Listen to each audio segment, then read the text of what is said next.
Muslim ಬಾಂಧವರು ಸಹೋದರರಂತೆ ಜೀವನ ನಡೆಸುತ್ತಿದ್ದೇವೆ. ರಂಜಾನ್ ಹಬ್ಬವು ಮುಸ್ಲಿಂ ಸಮುದಾಯಕ್ಕೆ ಪವಿತ್ರ ಹಬ್ಬವಾಗಿದೆ ಎಂದು ಶಾಸಕ ಬಿಎನ್ ರವಿಕುಮಾರ್ ಹೇಳಿದರು. ನಗರದಲ್ಲಿ ರಂಜಾನ್ ಹಬ್ಬದ ಪ್ರಯುಕ್ತ ಈದ್ಗಾ ಮೈದಾನದಲ್ಲಿ ನಡೆದ ಪ್ರಾರ್ಥನೆಯಲ್ಲಿ ಭಾಗವಹಿಸಿ ಮಾತನಾಡಿದ ಅವರು, ರಂಜಾನ್ ಹಬ್ಬವು ಮುಸ್ಲಿಂ ಸಮುದಾಯಕ್ಕೆ ಪವಿತ್ರ ಹಬ್ಬವಾಗಿದ್ದು, ಉಳ್ಳವರು ಇಲ್ಲದವರಿಗೆ ನೀಡುವುದೇ ಈ ಹಬ್ಬದ ಪ್ರಮುಖ ಸಂದೇಶವಾಗಿದೆ ಎಂದರು. ಪವಿತ್ರ ರಂಜಾನ್ ಹಬ್ಬವನ್ನು 1 ತಿಂಗಳ ಕಾಲ ಉಪವಾಸ ಮಾಡುವ ಮೂಲಕ ನಮ್ಮ ಸಂಬಂಧ ದೇವರ ಜೊತೆ ಮತ್ತಷ್ಟು ಗಟ್ಟಿಯಾಗುತ್ತೆ, ದೇವರಿಗೆ ಹತ್ತಿರವಾಗಲು ಸಹಾಯ ಮಾಡುತ್ತೆ ಎಂದು ಮುಸ್ಲಿಂ ಬಾಂಧವರು ನಂಬುತ್ತಾರೆ. ಈ ತಿಂಗಳಲ್ಲಿ ಉಪವಾಸ ಮಾಡಿದರೆ ಕಷ್ಟಗಳು ಕಡಿಮೆಯಾಗುತ್ತವೆ ಎಂದು ಕೆಲವರು ನಂಬುತ್ತಾರೆ. ಈ ತಿಂಗಳಲ್ಲಿ ಮುಸ್ಲಿಮರು ಬಡವರಿಗೆ ದಾನ ಧರ್ಮ ಮಾಡುವುದು ಹಾಗೂ ಹಸಿದವರಿಗೆ ಆಹಾರ ನೀಡುವಂಥ ಪುಣ್ಯ ಕಾರ್ಯಗಳನ್ನು ಮಾಡುತ್ತಾರೆ ಎಂದರು.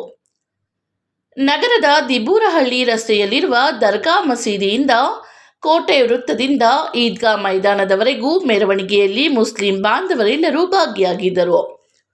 ಪವಿತ್ರವಾದ ರಂಜಾನ್ ಹಬ್ಬವನ್ನು ಮುಸ್ಲಿಂ ಬಾಂಧವರು ಬೆಳಗ್ಗೆಯಿಂದಲೇ ಹೊಸ ಉಡುಗೆ ತೊಡುಗೆಗಳನ್ನು ತೊಟ್ಟು ಈದ್ಗಾ ಮೈದಾನದಲ್ಲಿ ಸಾಮೂಹಿಕವಾಗಿ ಪ್ರಾರ್ಥನೆ ಸಲ್ಲಿಸಿ ಪರಸ್ಪರ ಒಬ್ಬರಿಗೊಬ್ಬರು ಅಪ್ಪಿಕೊಂಡು ಶುಭಾಶಯ ಕೋರಿದ್ರು.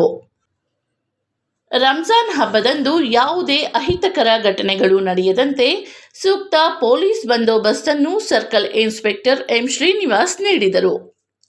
ಈ ಸಂದರ್ಭದಲ್ಲಿ ಜಾಮಿಯಾ ಮಸೀದಿ ಅಧ್ಯಕ್ಷ ರಫೀಕ್ ಸಾಬ್, ಕಾರ್ಯದರ್ಶಿ ಸಲಾಂ ಸಾಬ್, ಮದೀನಾ ಮಸೀದಿಯ ಫಯ್ಯಾಜ್ ಸಾಬ್, ನಗರಸಭೆ ಅಧ್ಯಕ್ಷ ವೆಂಕಟಸ್ವಾಮಿ, ಬಂಕ್ ಮುನಿಯಪ್ಪ, ತಾದೂರು ರಘು, ನಗರಸಭೆ ಸದಸ್ಯರಾದ ಮಂಜುನಾಥ್, ಲಕ್ಷ್ಮಯ್ಯ, ಮುಖಂಡರಾದ ಎಸ್ಎಂ ರಮೇಶ್, ವಿಜಯ್ ಕುಮಾರ್, ನವೀನ್ ಕುಮಾರ್, ಮುನಿಕೃಷ್ಣ, ಅಸಾದ್, ಇಮ್ತಿಯಾಜ್, ಶಂಶೀರ್, ಖದೀರ್ ಪಾಷಾ, ಹತೀಕ್, ಹಿದಾಯತ್ ಮುಂತಾದವರು ಉಪಸ್ಥಿತರಿದ್ದರು.